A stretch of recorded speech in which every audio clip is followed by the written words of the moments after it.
it says that all powers, all sovereign powers belongs to the people of Kenya and shall be, underline the wording shall, mandatory, be exercised only in accordance with this constitution. The people may, optional, may, optional. That is it, Your Honor. The sovereignty of the people is not with the president, is not with the elected leaders. We, the people, in Article 1, are the sovereign.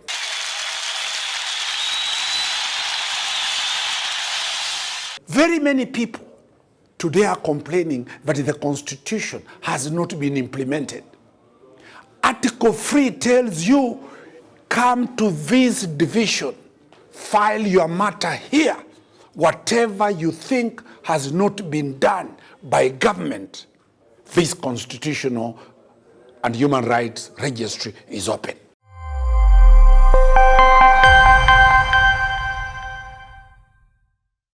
Welcome to trending version of Court Helicopter Explainer.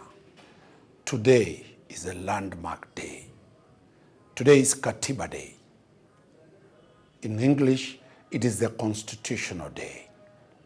We are doing this explainer from the Constitutional and Human Rights Division of the High Court of Kenya. This door was not there before the 27th of August, 2027. After Kibaki promulgated the Constitution, it created a constitutional division of the High Court. This, today, is the door that is very critical on all matters about Constitution. Remember, we have the South African Constitutional Court. Kenya has a Constitutional Court which is very open.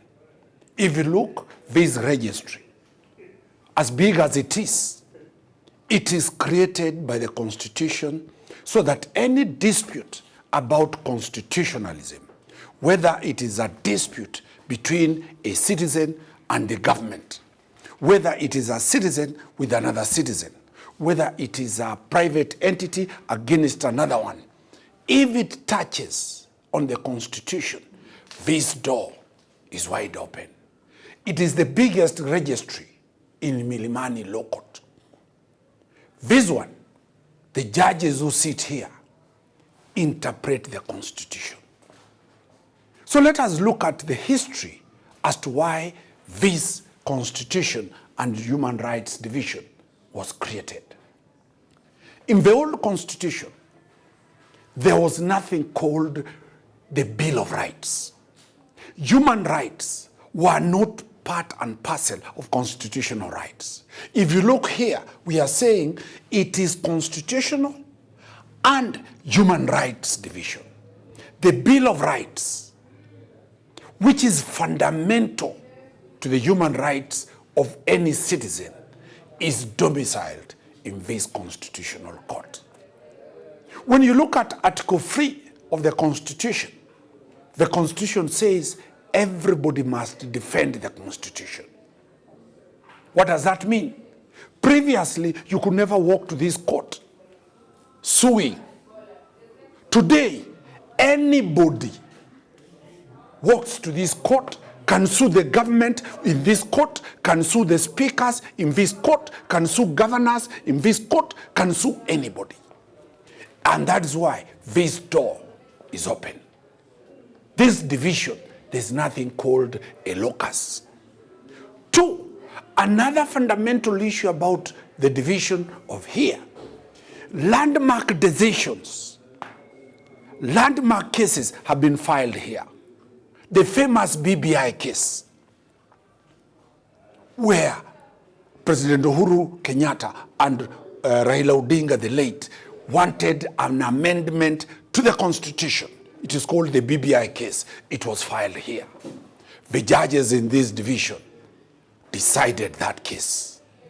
What was the fundamental decision in that case?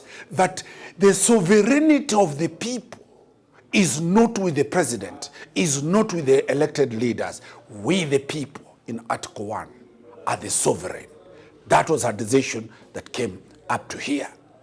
So, very many people today are complaining that the Constitution has not been implemented. Article 3 tells you, come to this division, file your matter here. Whatever you think has not been done by government, this Constitutional and Human Rights Registry is open. So let us not be crying that there is no instruments for us to force the government to do what it is supposed to do.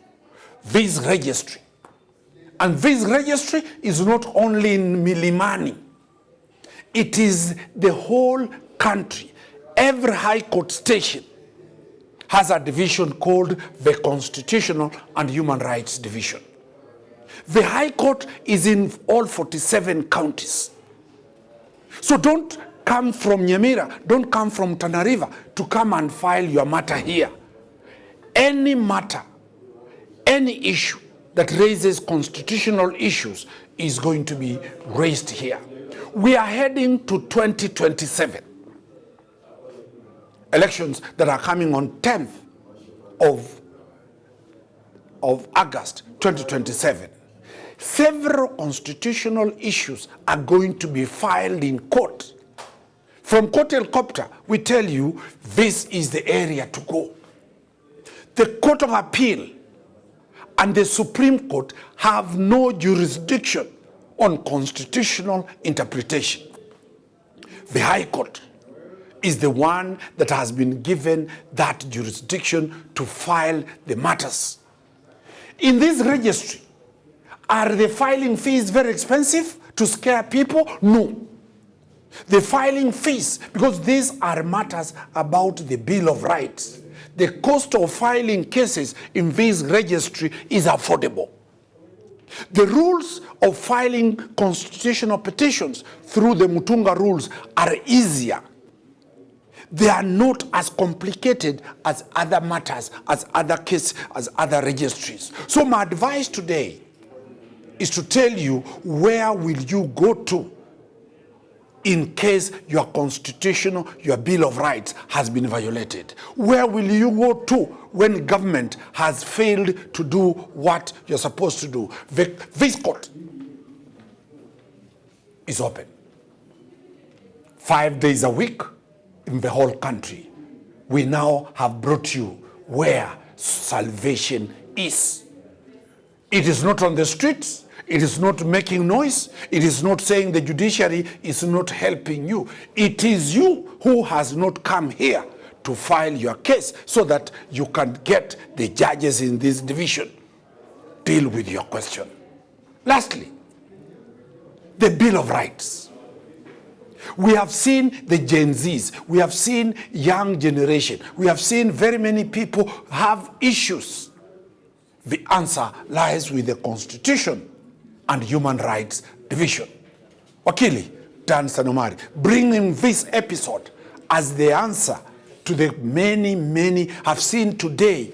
Everybody in the newspaper, everybody on TV stations, they are saying that the Constitution has not been implemented. Yet, nobody has walked to this court. Nobody has come to this registry and be told that you cannot file your matter here.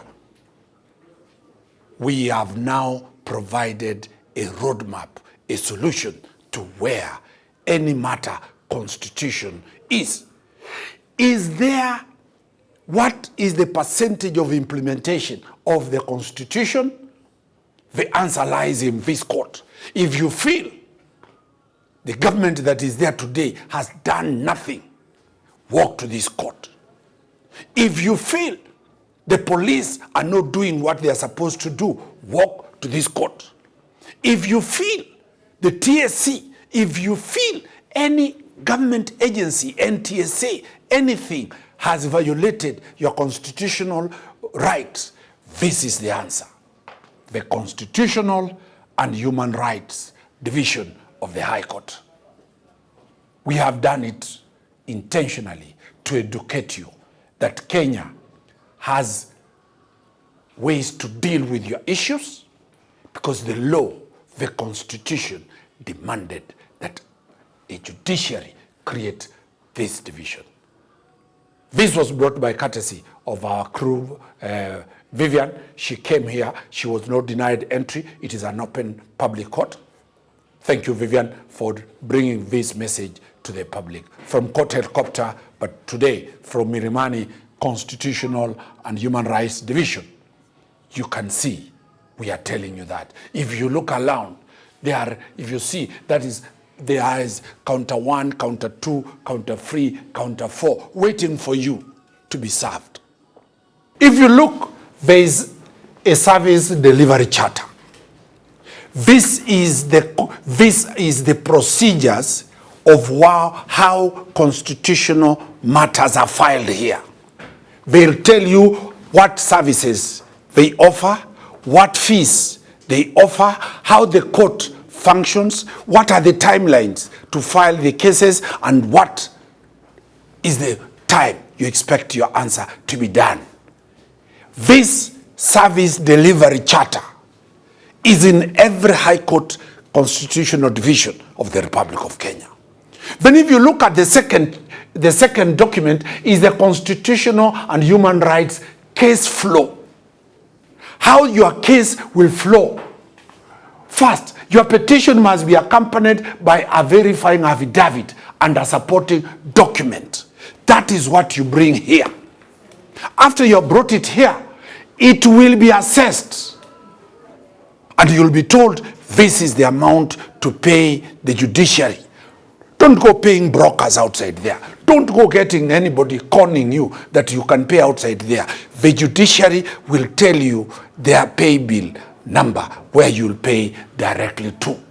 After you're paid, the registry will give you a registration and a number, a judiciary number.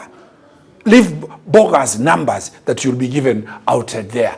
After you have been given your number, if you file a matter under certificate of urgency, it will be placed before a judge. And if the judge finds your matter is very, very urgent, it will be certified urgent, and immediately the directions will be posted on the judiciary, what is called the CTS. That is the portal. Anybody can access it, whether you're in Mombasa, whether you're in Nairobi, whether you are anywhere. You are able to see what is there. What is there, you'll be told which is the mention date or the hearing date. If the court gave you some interim orders or conservatory orders, they will be posted there. Then you'll be told which date the matter will become and which judge will hear that matter. If you raise serious constitutional issues and you want 3 judges appointed, that the judge will say this file has been placed, will be sent to the Chief Justice for empanelment. These procedures are there. If the Chief Justice empanels, then the court, the 3 judges or 5 judges will give directions. You come and you are heard, and once the hearing is done, the decision will be done. All this is in the digital platform of the country. So let nobody say that this court is operating in an opaque way. This court, the Constitutional and Human Rights Division, follows Article 10 of the Constitution, which says that it must be transparent and accountable to the citizens of this country. Today, we have brought you very, very serious mechanism on how to deal. Stop crying, stop mourning, stop lamenting. The answer is with the Constitutional and Human Rights Division. What are you waiting? The judiciary's doors are open. Wakili, Dan Omari, it was a pleasure doing this explainer from Milimani Constitutional and Human Rights Division. Thank you very much.